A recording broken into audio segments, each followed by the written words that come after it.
தம்பி, இந்த கங்குவா படம் பாத்தியா? எப்படி இருக்குது? கங்குவாலாம் ட்ரெண்டிங் போய் ரொம்ப நாள் ஆச்சுன்னா இன்னைக்கு என்ன ட்ரெண்டிங் உனக்கு தெரியுமா? வேற யாரு, எப்பயும் போல நம்ம இளையராஜா தான். ஆமா ஆமா, ஏதோ இளையராஜா ஒரு பாட்டு ரிலீஸ் ஆகுதான் சொன்னாங்க. விடுதலை படம் போன வருஷம் ரிலீஸ் ஆச்சு இல்லையா? விடுதலை பார்ட் 1 வெற்றிமாறன் டைரக்ஷன்ல சூரி ரொம்ப சூப்பரா ஒரு வித்தியாசமான ஒரு நடிப்பை வந்து அதுல கொடுத்திருப்பாரு.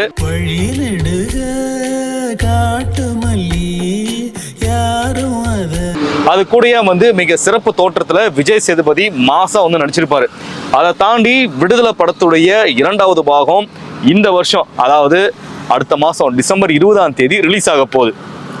அவசரப்படாத, டிசம்பர் மாதம் ரிலீஸ் ஆகக்கூடிய விடுதலை பார்ட் 2ல நம்ம இசைஞானி இளையராஜா இசையமைக்கிறாரு, நம்ம எல்லாருக்குமே தெரியும்.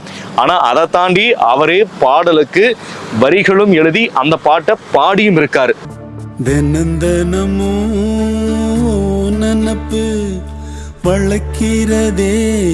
ஸோ சூப்பரான ஒரு பாட்டு.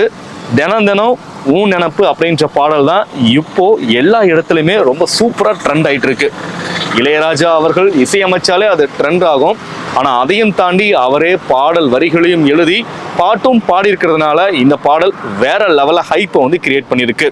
அது மட்டும் இல்லாமல் இந்த படத்தில் வந்து விஜய் சேதுபதி கூடவே வந்து அவருக்கு ஜோடியாக மஞ்சு வாரியாரும் இந்த பாட்டு இருக்கிற மாதிரியான காட்சி அமைப்புகள் நம்ம வெற்றிமாறன் வந்து வச்சிருக்கிறதுனால இணையதளத்தில் இந்த பாடல் வந்து ரொம்ப வேகமாக வந்து ட்ரெண்ட் ஆகிட்டு இருக்கு. ஸோ எல்லாருமே இன்னைக்கு வந்து இந்த ஊனப்பு அப்படின்ற பாடலை தான் வந்து டைலர் டியூனாகவும் ரிங் டோனாகவும் வைக்க போகிறாங்க அப்படின்றது நமக்கு தெரியும். நீ சொன்ன மாதிரி நாமளாம் 80s கிட்ஸ் தான். அந்த 80ஸோட கொஞ்சம் பேக்கில் நான் இருக்கேன், அதனால் நான் 90s கிட்ஸுக்கு தாவிடுவேன். ஸோ எந்த கிட்ஸாக இருந்தாலும் நம்ம எப்பவுமே ரசித்து கேட்கறது பார்க்கறது நம்ம இசைஞானியோட பாட்டு தான். அதுதான் இன்னைக்கு ரொம்ப ட்ரெண்டாக போயிட்டு இருக்கு. 1000 இருந்தாலும் நம்ம 80s கிட்ஸ் தானே, அந்த பாட்டு கேட்டு தானே வளர்ந்தோம். இந்த பாட்டு ரிலீஸ் ஆனதுலேருந்து இந்த பாட்டை மாற்ற மனசை தோண மாட்டேதுண்ணா. இந்த பாட்டு தான் காலை மாலை இரவு எப்பவும் இதுதான் செம வரி. அவருக்கு வேணா வயசா இருக்கலாம், ஆனால் இன்னைக்கு இருக்கக்கூடிய இளைஞர்களுக்கு என்ன பிடிக்குமோ அந்த வரியை அதுக்கு தகுந்த மாதிரி மிட்டு போட்டிருக்காரு. அதனால தான் அவருக்கு எப்பவுமே ராஜா இளையராஜா.